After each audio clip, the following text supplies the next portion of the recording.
2012 में मैं big boss से निकली थी और उससे पहले भी ऑफ कोर्स मैं काम करती थी, पैसा था। बट पता नहीं क्या हुआ, जो 2013 से मेरा पहला उम्रा का सफर अल्हम्दुलिल्लाह शुरू हुआ। अब सफर तो शुरू हो गया, तो जब मैं वहां जाऊं ना, मैं 2000 अल्हम्दुलिल्लाह 13, 14, 15, 16, 17 5 साल अल्लाह ने मुझे अपने घर बुलाया, मेरे घर वालों के साथ बुलाया। और जब भी मैं जाऊं, मुझे ऑनेस्टली आप यकीन करोगे कि नहीं, आई डोंट नो, बिकॉज कभी कभी कुछ बातें ऐसी होती है ना, हम कहते हैं ना कि अल्लाह ने ऐसा जादू कर दिया। अब मैं किसी को बोलूंगी तो पता नहीं वो यकीन भी करेगा कि नहीं। तो मेरे साथ में आप लोगों से वही बात शेयर करूंगी जो सुनने में ना बहुत अजीब लगती है, पर ये होता है लोगों के साथ। इसीलिए जब मैं कुछ भी सुनती हूँ ना, किसी के साथ कोई बुजुर्ग के साथ ये हो, तो मैंने कहा नहीं, वो तो बुजुर्ग थे, जब मेरे जैसे के साथ ये हो सकता है तो कुछ भी हो सकता है। कभी कभी हम कुछ स्टोरीज सुनते हैं, कहते हैं बहुत अजीब स्टोरी है, ये पॉसिबल ही नहीं है, हमारी आदत है ना ये चीज करने की। तो जब मैं ऑफकोर्स काम कर रही थी, मैं थोड़ा पॉपुलर हो गई थी बिग बॉस से आने के बाद, और मूवी मिली थी सलमान के साथ, तो आई वाज लाइक वाओ, ये वो।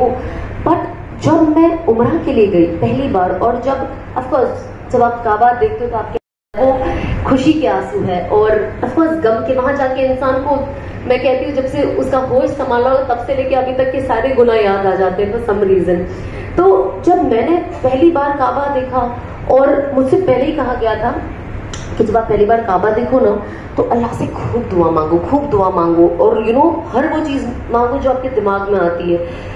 और मैंने सोचा जब मैं जाऊंगी तो मैं अल्लाह से मांगूंगी कि अब जब मैंने काबा देखा, तो लोग कहते हैं कि जो मांगो काबा पहली बार देख के दुआ कबूल होती है, दुआ तो हमेशा कबूल होती है। बहुत सारी ये रिवायतें ना मैंने अपनी लाइफ में तोड़ दी, मैंने कहा सब मनगढ़ंत कहानियां बंद करें।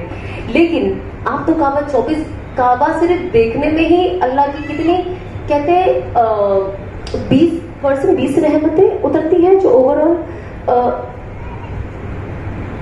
ये फजाइल अमाल में है, वॉल्यूम 2 में। अभी मेरी नई तालीम हो रही है, तो थोड़ी बहुत ऊपर नीचे हो जाता है, प्लीज माफ कर देना। आई एम श्योर आप लोग मुझसे बहुत ज्यादा जानते हो, मतलब वो होता है ना, टीचर के आगे बच्चा बोल रहा है, वही बात है। तो बस आप लोग सब मेरे टीचर हो, और मैं कोशिश कर रही हूँ सीखने की और बोलने की। जब मैं बोलती हूँ तो मुझे याद हो जाता है और पक्का।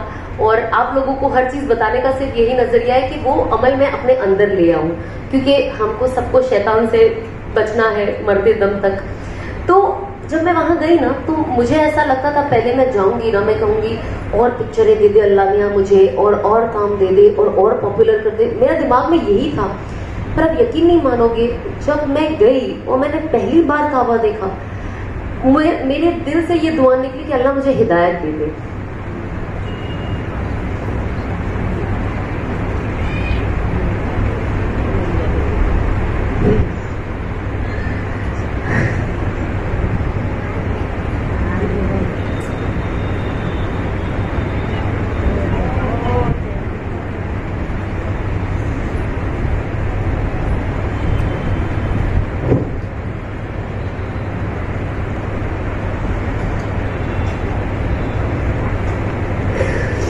ऑनेस्टली आई डोंट नो कितने लोग इस चीज को वैल्यू करते हैं, पर मेरे लिए ये वर्ड हिदायत मेरे लिए बहुत वैल्यू करता है, बहुत। इस चीज ने मेरी दुनिया और शायद मेरी आखिरत बदल गई है, और कहीं ना कहीं बचा लिया।